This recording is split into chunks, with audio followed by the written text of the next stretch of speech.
Hello hi welcome back to touch of Telugu taste. ఒక mini వ్లాగ్తో మేము ముందుకు వచ్చానండి.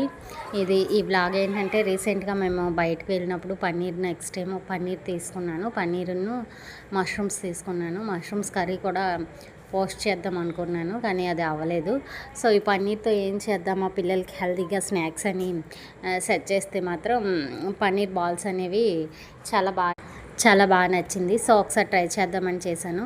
మాకైతే చాలా బాగా నచ్చాయండి ఈ పన్నీర్ బాల్స్. మీరు కూడా ఒకసారి ట్రై చేయండి, నిజంగా చాలా బాగుంటుంది. ఏం లేదండి, పన్నీర్ని కట్ చేసుకొని చూపించాను కదా, అలా కట్ చేసుకొని తురుముకోవాలండి. తురుముకొని అందులో కొంచెం ఉప్పు, కారం, నెక్స్ట్ ధనియాల పొడి, జీలకర్ర, అల్లం వెల్లుల్లి పేస్ట్ కూడా మీకు నచ్చితే వేసుకోవచ్చు. ఇవన్నీ వేసి చాలా బాగా మిక్స్ చేయాలి. మిక్స్ చేసి తర్వాత రౌండ్స్లో చుట్టాలి. చుట్టిన తర్వాత బ్రెడ్ ఉంటుంది కదండి, ఆ బ్రెడ్ తీసుకొని ఈ విధంగా మిక్సీ బౌల్లో వేయాలి. ఆ పొడి ఎందుకంటే బ్రెడ్ క్రమ్స్ పొడిలా చేసుకోవాలి. బ్రెడ్ని పొడి చేసుకొని పక్కన పెట్టుకోవాలి. ఇప్పుడు గుడ్ని పగలగొట్టుకొని అందులో కొంచెం సాల్ట్ వేసి మిక్స్ చేయాలండి.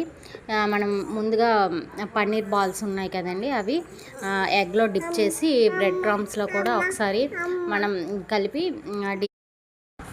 డీప్ ఫ్రైకి ఆయిల్ పెట్టి అందులో పన్నీర్ బాల్స్ని ఫస్ట్ ఎగ్లో డిప్ చేసుకొని తర్వాత బ్రెడ్ క్రమ్స్లో కూడా ముంచి ఆయిల్లో డీప్